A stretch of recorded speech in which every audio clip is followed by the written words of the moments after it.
Ce alt mult mai bun de a întâmpina primăvara dacă nu cu un concurs? Un concurs în urma căruia puteți câștiga o carte potrivită pentru acest sezon, zic eu. Este vorba despre Confess de Colleen Hoover, o carte pe care ne oferă cei de la Epica și cărora le mulțumim foarte mult.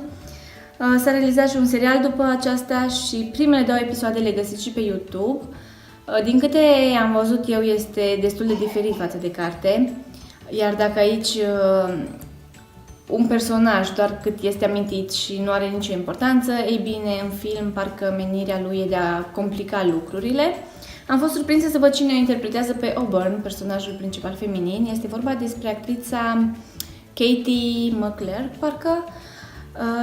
Poate unii mai țineți minte că a fost acum ceva timp un serial cu 2 fete care au fost schimbate la naștere. Una dintre ele mi se pare că era surdomută, ceva de genul. Nu mai știu cum se numește serialul, dar mă rog, poate unii dintre voi vă amintiți. Nu o să vă spun nimic despre acțiunea cărții, asta vă las pe voi să descoperiți. În schimb, o să vă spun ce mi-a plăcut și ce nu mi-a plăcut la această carte. Iar ceea ce mi-a plăcut cel mai mult e că mi-a transmis o stare de bine în timp ce o citeam și cred că ăsta este cel mai important lucru atunci când citești o carte, starea pe care ți-o transmite. Deși nu vorbim despre literatură de cea mai bună calitate și nu întâlnim personaje memorabile neapărat, cartea mi-a rămas în minte și după ce am terminat de o citit și mereu zâmbesc când mă gândesc la ea.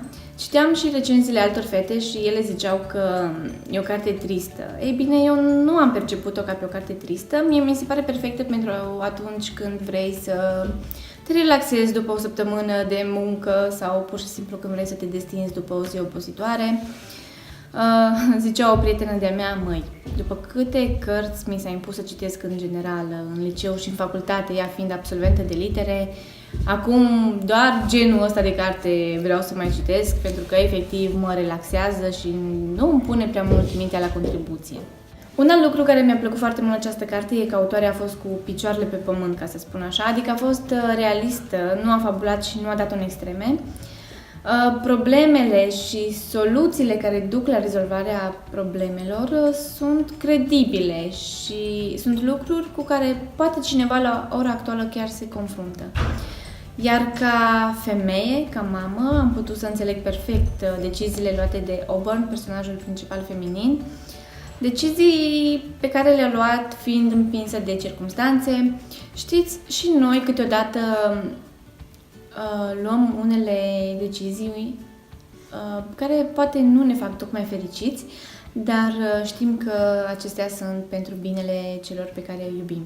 Iar citatul preferat din această carte e următorul. E fantastic cât de mare e distanța pe care un adevăr o poate crea între 2 oameni. Un adevăr, deci ce să mai zicem de altceva atunci.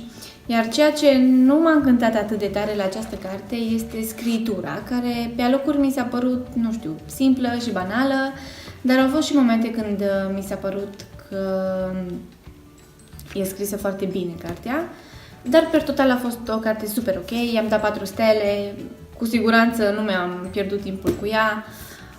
Vă recomand cu tot dragul și știu că aici sunt și mulți fani ai editurii Epica și cu siguranță cartea o să ajungă acolo unde trebuie. Iar pentru a intra în posesia acestei cărți este foarte, foarte simplu. Tot ce trebuie să faci este să te abonezi acestui canal, asta dacă nu ai făcut-o până acum, și să-mi spui ce apreciezi tu cel și cel mai mult la cărțile romance. Concursul ține aproape 2 săptămâni, începe astăzi, luni, 5 martie și se încheie vineri, 16 martie, da, cred că 16 este atunci. Știți ce aveți de făcut, dacă voi credeți că vă tentează această carte, atunci aștept să vă înscrieți cu mare drag, iar până data viitoare vă urez lecturi plăcute. Pa, pa!